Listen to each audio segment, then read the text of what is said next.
사랑하는 여러분, 산타크로스 유래에 대해서 잘 알고 계십니까?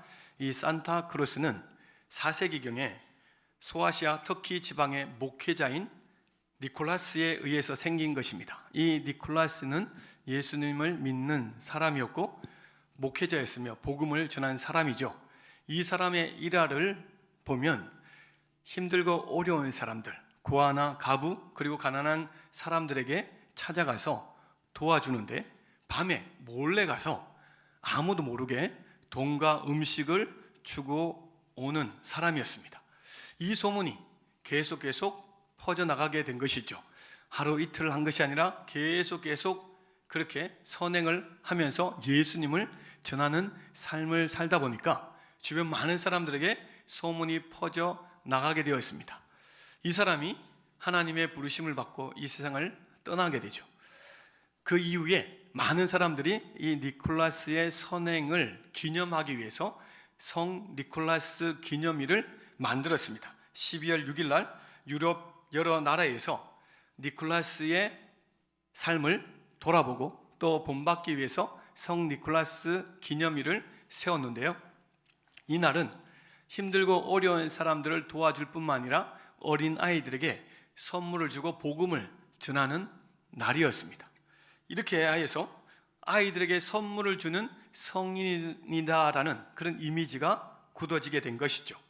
세인트 이 니콜라스의 소문이 네덜란드에게도 전해지게 됩니다. 이 네덜란드어로 이 세인트 니콜라스가 신터클라스라고 말하게 됩니다. 네덜란드어로 이 신터클라스인데 네덜란드에 사는 사람이 미국에 이민을 가게 됩니다. 미국식 발음으로 산타크로스로 바뀌게 된 것이죠.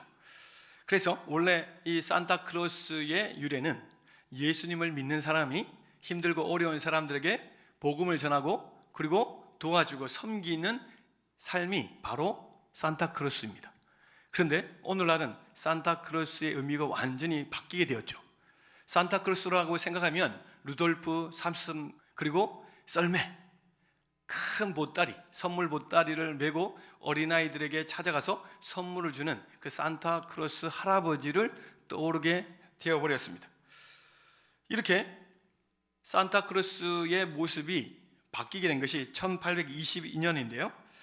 클레멘트 무어가 쓴 성 니콜라스의 방문이라는 시를 통해서 산타의 모습이 점점 사람들에게 전해지게 됩니다. 원래는 신사처럼 잘생겼고 키가 큰 사람이었습니다.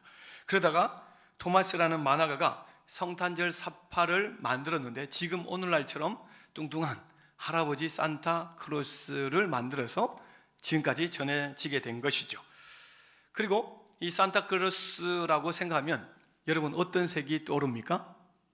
네, 빨간색이죠. 이 빨간색이 어떻게 해서 유래가 됐느냐? 1931년 코카콜라 회사에서 이 산타크로스를 통하여서 돈을 벌자 상업적인 그런 그림을 그려내고 사람들에게 홍보하기 시작합니다. 그래서 산타크로스는 빨간색이 돼버렸고 또 돈을 벌기 위해서 사람들이 성탄절에 산타크로스를 이용하게 되는 것이죠. 요즘도 아이들은 성탄절에 예수님을 예배하고 예수님 앞으로 나오는 것이 아니라 산타크로스나 부모님으로부터 선물을 받고 재미있고 즐기는 그런 날로 바뀌게 되어버렸습니다. 예수님은 온데간데 없습니다. 성탄절의 주인이신 예수님, 이 크리스마스라는 뜻이 바로 예수님, 마스는 예배인데 이 땅에 오신 예수님을 예배하는 날이 바로 성탄절인 줄 믿습니다. 예수님을 예배해야 되고 예수님께 나와서 예물 드리며 영광을 올려드리는 날인데 어느 순간부터 예수님과 전혀 상관없는 그런 날로 바뀌게 되어버렸습니다. 사랑하는 여러분, 오늘 본문의 말씀 보면 예수님은 한 나라의 왕으로 오신 것이 아니라 만왕의 왕, 전 세계의 만군의 주로 오셨음을 알게 됩니다. 자, 오늘 본문의 말씀 보십시오. 헤롯 왕 때에 동방에 있는 박사들이 와서 지금 유대 땅에 왕이 나셨다라고 얘기합니다. 이 소식을 듣고 헤롯과 예루살렘 사람들은 큰 소동이 일어났음을 알게 됩니다. 큰 일이 벌어진 거죠. 사람들은 알지 못하는데 동방에 온 박사들이 이곳에 왕이 나셨다, 그것도 메시아가 나셨다라고 하니 얼마나 큰 충격을 받습니까? 그래서 왕이 뭘 얘기합니까? 4절 말씀 보니까 모든 대제사장과 백성의 서기관들을 모아 그리스도가 어디서 나겠느냐 물었다라고 말하고 있습니다. 그래서 대제사장과 서기관들이 미가서 5장 2절 말씀을 인용하면서 6절에 이렇게 얘기하죠. 우리 같이 한번 읽겠습니다. 또 유대 땅 베들레헴아 너는 유대 고을 중에서 가장 작지 아니하도다. 내게서 한 다스리는 자가 나와서 내 백성 이스라엘의 목자가 되리라 하였음이니라. 아멘.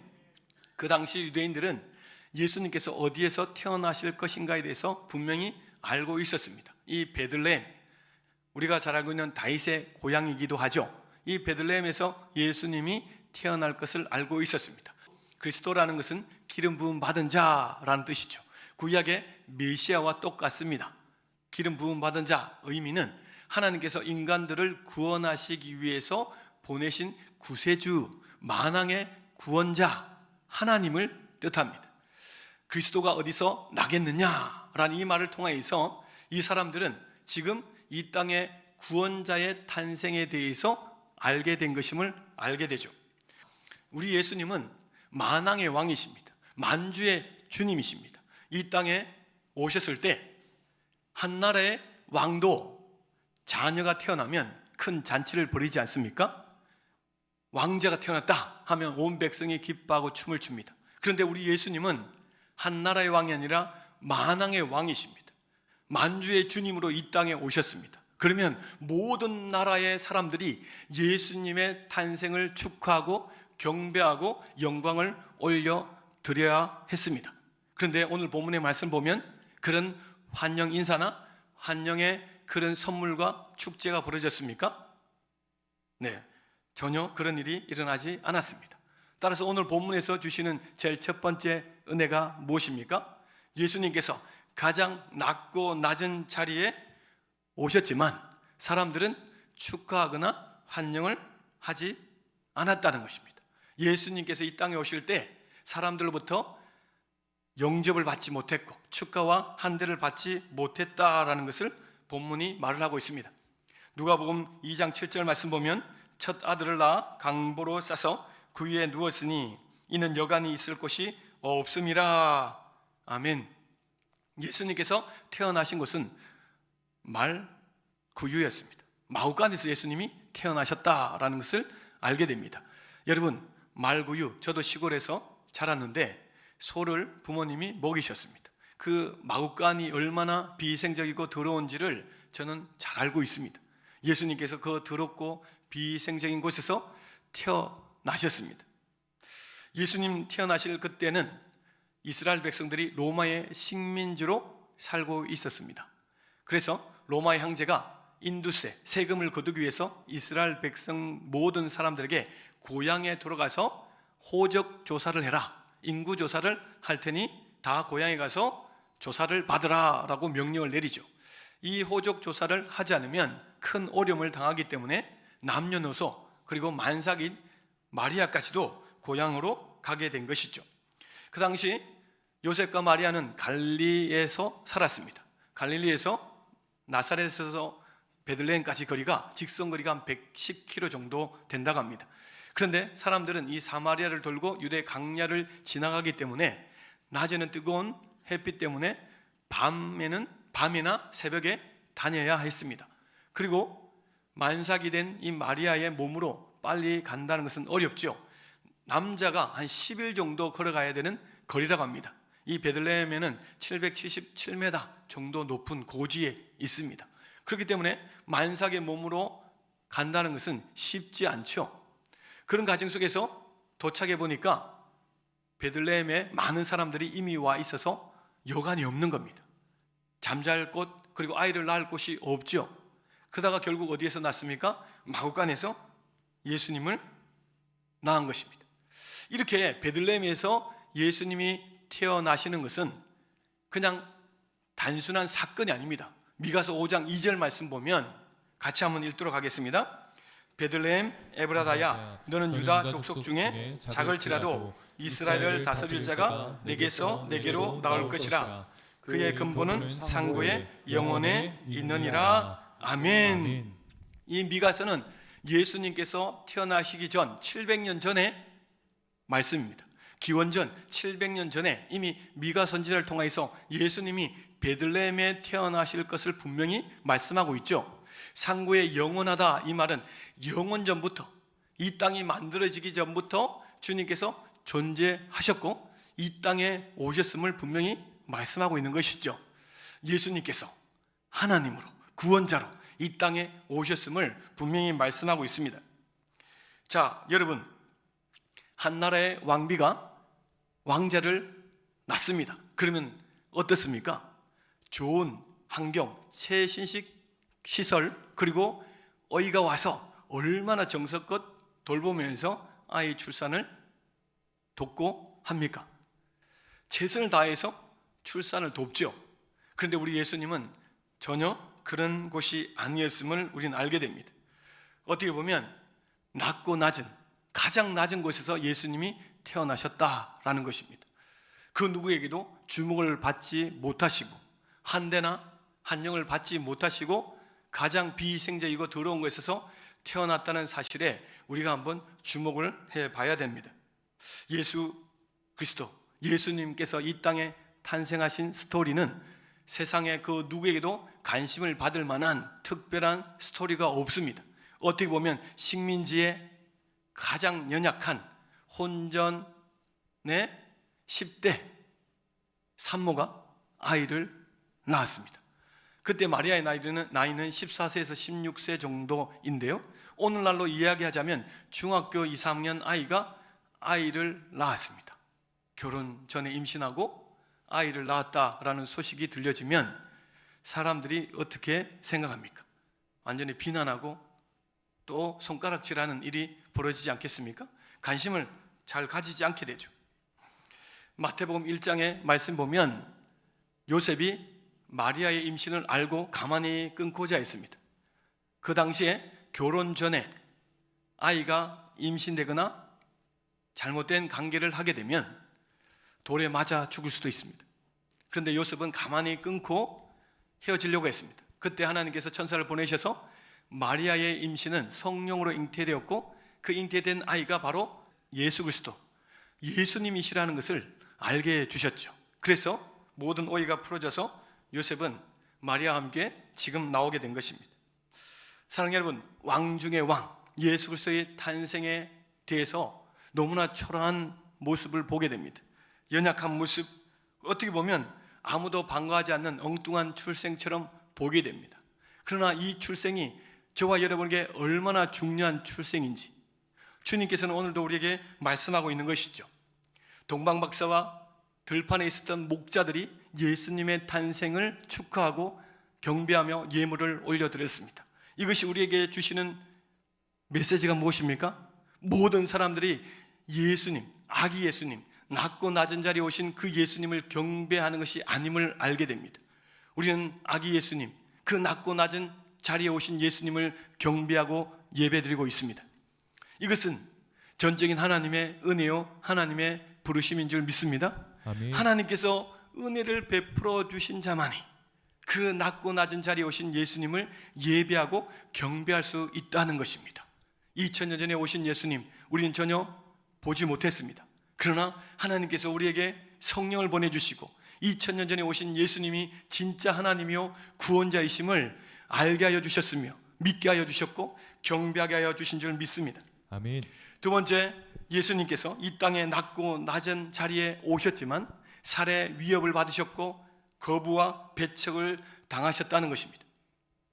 예수님은 왕으로 오셨습니다. 그런데 이 우주 만물을 통치하시고 모든 권력과 힘을 가지신 그분이 사람에게 살해 위협을 받았다라는 사실, 이것을 우리는 한번 생각해 봐야 됩니다. 헤롯은 왕이 태어났다라는 소식을 듣고 동방박사에게 그 아기를 보면 나에게 얘기해 달라라고 얘기합니다. 그 이유가 무엇입니까? 말로는 경배하기 위해서라고 하지만 그 아이를 죽이기 위해서였습니다. 결국 동방박사가 하나님의 은혜로 자기 길로 돌아간 것을 알게 되고 헤롯이 어떻게 합니까? 베들레헴에 2살 이로 아이를 다 죽여버렸습니다.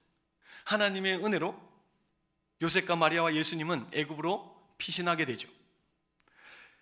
하나님이신 그분이 사람에게 살해 위협을 받으셨다라는 것.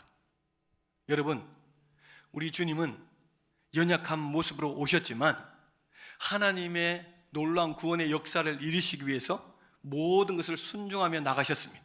이것 또한 구약에 예언되어진 말씀이죠. 모든 말씀을 이루시고 순종하기 위해서 낮고 낮은 자리, 그 살해 위협을 받으시면서까지도 순종의 길로 나아가셨음을 우리는 알게 됩니다. 요한복음 1장 10절부터 11절 말씀을 같이 한번 봉독하십니다. 그가 세상에 계셨으며 세상은 그로 말미암아 지은 바 되었을 때 세상이 그를 알지 못하였고 자기 땅에 오매 자기 백성이 영접하지 아니하였으나. 아멘. 이 세상은 예수 그리스도 삼위일체 하나님을 통해서 창조가 되었음을 분명히 말씀하고 있죠. 이 세상을 창조하신 창조주가 이 땅에 오셨습니다. 자기 땅에 오매라고 말씀하시죠. 이 땅은 주님의 것입니다. 예수님의 것이죠. 또 자기 백성들이 어떻게 했다고 말하고 있습니까? 영접하지 않았다. 하나님이 만드시고 하나님이 다스리시는 이 땅에 이 사람들이 하나님을 경배하고 영접하고 영광을 올려드려야 되는데 거부하였습니다. 배척하였습니다.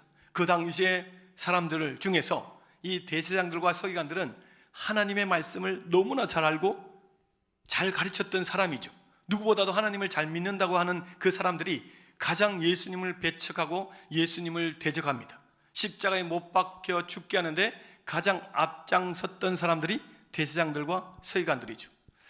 이 사람들이 예수님을 볼 때에 마음에 들지 않았던 것입니다. 그 당시에 이스라엘은 로마의 속국으로 살았기 때문에 메시아, 이 구원자는 정치적인 능력과 권능을 가지고 로마의 속국에서부터 벗어나게 하고 자유와 기쁨을 줄 뿐만 아니라 경제적으로 부를 주고 전 세계에서 가장 으뜸인 나라를 세울 수 있는 그런 힘이 있는 메시아를 원했던 것입니다.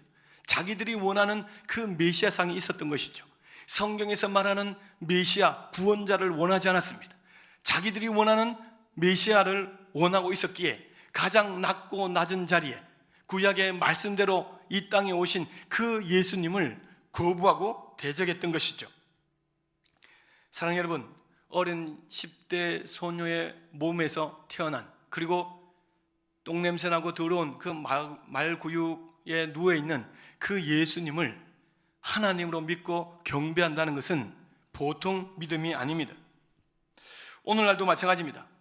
사람들은 성경 속에서 말하는 예수님을 믿고 있는지, 아니면 자기가 믿고 싶은, 내가 원하고 내가 만든 그 신을 믿고 있는지를 점검해 보아야 됩니다. 사랑하는 여러분, 내가 원하는 예수, 내가 만든 예수, 나의 모든 필요를 채워주고 힘과 능력과 권능을 가져서 우리의 가정을 행복하게 하고 기쁘고 즐거운 일을 많이 만들어주는 그 예수를 믿고 나가기 시작하면 낮고 낮은 자리에 오신 예수님을 만날 수 없음은 오늘 본문에서 분명히 말씀하고 있는 것이죠. 미국의 유명한 팀 켈러 목사님이 쓴 내가 만든 신이라는 책이 있습니다. 이 책에서는 이렇게 얘기하고 있습니다. 사람들은 무력하고 나약해 보이는 신을 찾으려고 하지 않는다. 오늘날 자본주의적 세상을 살아가는 우리 역시 힘을 숭배하고 있다. 한 방에 모든 것을 해결해 줄 능력 있는 신을 찾는다. 사람들이 돈을 좋아하는 것도 돈이 힘이 있기 때문이다. 큰 돈을 숭배하고 있는 사람들은 아기로 오신 예수님에게서 구원자 되심을 발견할 길이 없다. 사람들은 당장 현실의 빵의 문제, 시달리고 있는 고통의 문제를 해결할 능력 있는 신을 찾고 있다. 교회에 오면 복을 받고 사업이 잘 되고 부자가 되고 자녀들이 잘 되고 세상적으로 성공하며 병이 낫는 것에만 관심을 가지고 있다. 이 사람들은 낮은 자리에 오신 예수님을 만날 수가 없다. 나의 문제와 내가 원하는 것만을 위해 예수님을 이용한다면 진짜 예수님을 만날 수 없다. 기복주의 신앙은 언젠가는 탈이 나고 문제가 생길 수밖에 없다. 당신이 하나님의 말씀과 뜻보다 더 중요한 것, 하나님만이 주실 수 있는 것을 다른 데서 찾으려 하는 모든 시도, 그것이 바로 당신이 만든 신이다. 이 팀 켈러가 주장하고 있는 것은 자기가 원하는 것, 자기가 뭔가를 이루기 위해서 누구의 도움과 필요를 구하는데 하나님께 구하지 않고 이 세상에서 구하고 찾는 모든 것이 다 내가 만든 신이라는 것입니다. 우상 숭배라는 것이죠. 하나님을 배제하고 내가 하는 모든 일들, 내 목적을 이루기 위해서 내가 최선을 다해서 하는 모든 일들이 결국에는 하나님을 멀어지게 하는 내가 만든 신이라는 것입니다. 내가 예수님을 믿는다고 하면서 교회에 나옵니다. 내가 원하는 것이 되지 않고 내 뜻대로 내 계획대로 내 소원들이 이루어지지 않으면 언제라도 신을 바꿀 수 있다라고 말을 합니다. 내가 원하는 신이 필요하지, 내가 하나님께서 원하시는 삶을 사는 것에는 관심도 없고 그렇게 살고 싶지 않다는 것입니다. 언제라도 어느 순간에 내가 원할 때 도움을 줄 수 있는 그 신이 필요하다라고 세상은 말을 합니다. 팀 켈러 목사님은 또 이렇게 얘기하죠. 우리 예수님은 우리가 생각하는 것만큼 매력적이고 흠모할 만한 모습으로 오시지 않으셨다. 그래서 오늘날 화려한 모습으로 성공을 보장하고 삶을 부풀려 주려고 하는 변질된 복음, 변질된 예수를 따르고자 하는 사람이 많다. 세상의 번영을 추구하지 않은 목적으로 예수를 이용하지 않은 사람이 너무나 많은데, 이런 자들은 낮고 낮은 자리에 오신 예수님을 제대로 경배할 수 없다라고 말합니다. 사랑하는 여러분, 여러분은 성경에서 말씀하고 계시는 그 예수님을 믿고 계십니까? 내가 원하는 그 예수를 믿고 있지는 않습니까? 냄새나는 말구 위에 누워 계시는 아기 예수님, 짐승 같은 대우를 받으시고 천대 받으신 그 아기 예수님을 나의 구주, 나의 하나님으로 알아보고 경배한다는 것은 보통 일이 아닙니다. 예수님께서 낮고 낮은 자리에 오신 이유가 바로 이것입니다. 하나님의 은혜를 경험한 자들만이 그 낮고 낮은 자리에 오신 예수님을 경배한다는 것이죠. 하나님께서 우리에게 성령을 보내주셔서 2000년 전에 오신 그 예수님, 우리가 보지 못했습니다만 그 예수님을 온전히 경배하고 영광 올려드리며 예물을 드릴 수 있게 된 것은 전적인 하나님의 은혜인 줄 믿으시기 바랍니다. 아멘. 하나님께서 우리에게 성령을 보내주시고 은혜를 베풀어 주셨다라는 확증이 바로 이것입니다. 그 낮고 낮은 자리에 오신 아기 예수님, 그 예수님을 믿고 그 예수님을 경배하며 그 예수님께 온전한 예물을 드린다는 것입니다. 사랑하는 여러분, 그 아기 예수님, 낮고 낮은 자리에 오신 그 예수님은 낮고 낮은 저와 여러분을 만나 주시기 위해서 낮고 낮은 자리에 오셨습니다. 아멘. 우리는 교만해져서는 우리의 지성과 이성과 우리의 힘으로는 그 어떤 것으로도 말구 위에 누워 계시는 예수님을 경배할 수가 없습니다. 알아볼 수가 없어요. 이스라엘 땅의 헤롯과 그 대제사장들과 서기관들, 이스라엘 백성들이 구 위에 누우신 예수님을 경배하지 않았던 것처럼 오늘날도 얼마나 많은 영혼들이 예수님을 경배하지 않고 세상에 살아가고 있지 않습니까? 주님과 상관없는 삶은 여러분 그 인생의 결말은 어떻게 되는지 잘 알고 있지 않습니까? 주님께서는 낮고 낮은 자리에 오셔서 낮고 낮은 저와 여러분에게 구원의 은혜와 믿음을 주시기 위해서 오셨습니다. 세 번째로 예수님은 낮고 낮은 자리에 오신 이유가 하나님께 영광이요 사람들에게 평화를 주시기 위해서 오셨음을 말씀하고 있습니다.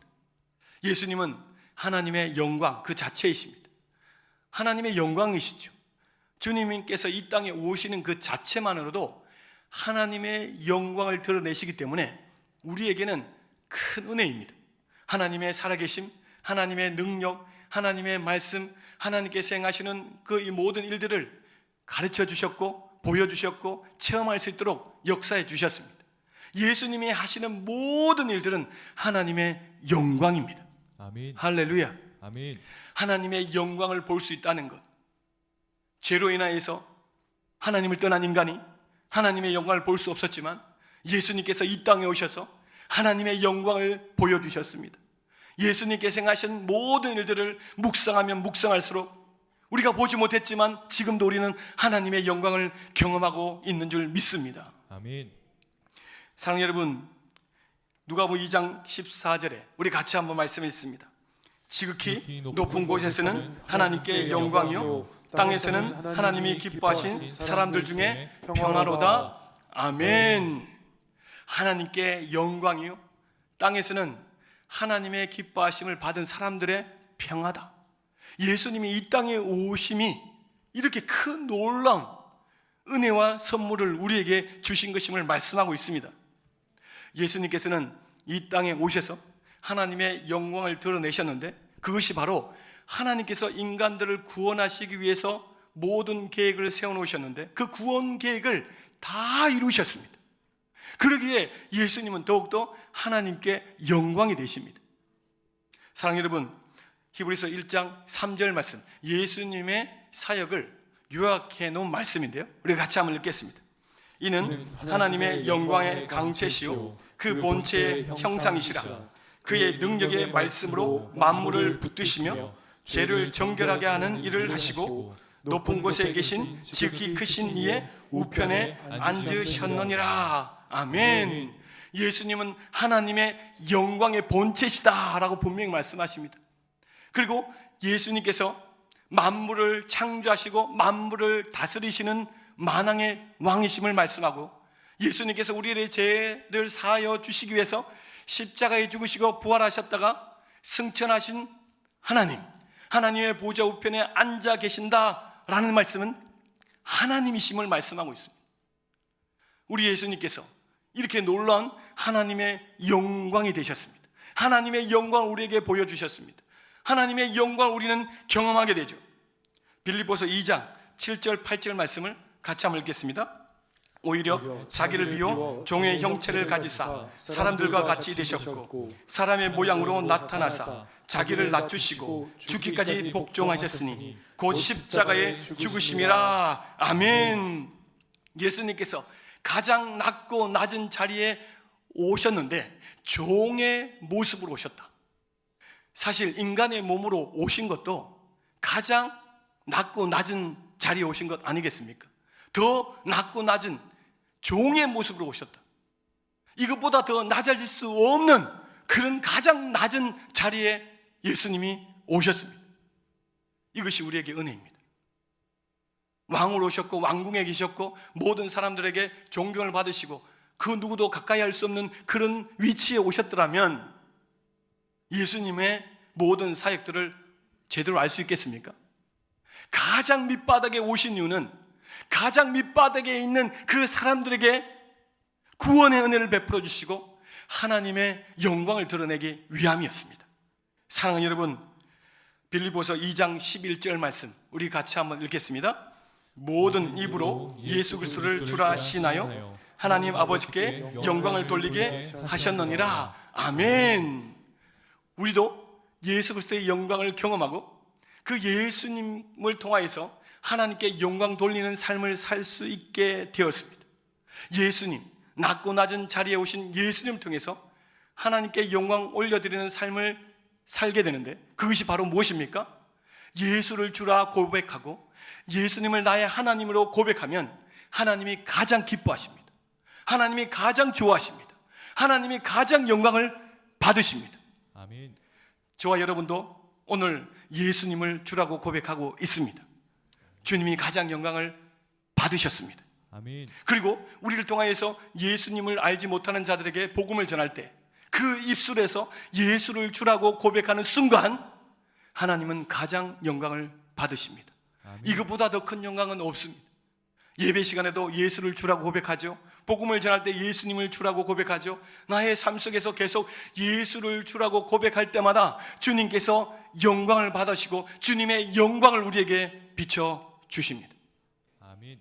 사랑하는 여러분, 예수님은 요한복음 14장 27절에 평안을 너희에게 끼치노니 곧 나의 평안을 너희에게 주노라 라고 말씀하십니다. 이 세상을 살아가다 보면 평안을 잃어버릴 때가 너무 많죠. 하나님과의 관계도 틀어지고 깨어질 때가 많습니다. 사람들 관계도 무너질 때가 많죠. 상처받고 찢길 때가 많습니다.